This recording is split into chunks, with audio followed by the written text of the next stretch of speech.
waan rabbi sitti murteesse malee namni homaa si godhuu hin danda'u. Mootii tokkotu ture warra nu dura darbe kana keessa gabroota hedduuf jalaa qaba. Keessummoota hedduutu biyya garagaraa irraa itti dhufe. Osoo keessummaa wajji taa'uu yeroo laaqanaa geette. Gabroota isaa keessaa namni muraasni gariin maraqa nyaataa qabatee gariin nyaata namaa kenna. Tokko osoo maraqa harkatti qabatee jala deemu xiqqoo gufatee mootitti maraqa cobse. Mootichi aaree gubatee namni marti gara mootii ilaalaa jira. Murtii tokko dabarse. Uqtuluu nama kana ajjeesaa jedhe.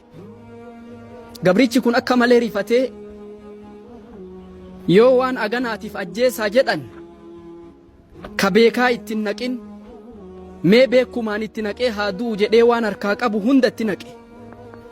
Dubbiin ta duriin darana dhufte. Mootichi aga dura aaruu miti san darana aaree dubbatuu dadhabe. Waan godhu dhabnaan ummanni mootitti deemee huccuu isaarraa dhiqaa uffata biraatti godhanii isarraa tottolchanii huccuu biraatti godhanii yoo inni as deebi'u mootichi waan gabricha kana ajjeesan se'a. Gabrichi dhaabbateetu malaala. Gabrichi asuma dhaabbata. Edaan duune maa akkana na goota jedhee amma gaafate aariin irraa galte.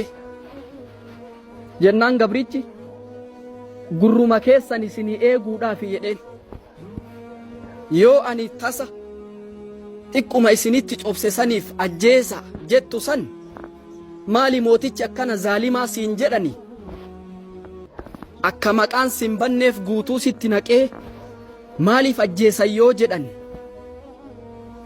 isatu waa balleesse haa jedhanii fi maqaa keessan isinii eeguuf jedhe. Qulta qawlan jamiilaa لكنك فعلت فعلا قبيحا jedheen jecha gaarii dubbatte immoo gocha badaa dalayde. Namni gocha akkasii dalagen jiraatu namni jecha akkasii dubbateen ajjeefamu gocha ati narratti raawwatte caala waan ati naa yaadde turra guddaadha. Ati bilisa jedhee gadi dhiise. Waan rabbi sitti murteesse malee namni homaa si godhuu hin danda'u. Yoo humna qabaattes rabbiin irra humna qabatu jira jedhi yaadi. Yoo mokkorri tokko sitti bu'e hin rifatin.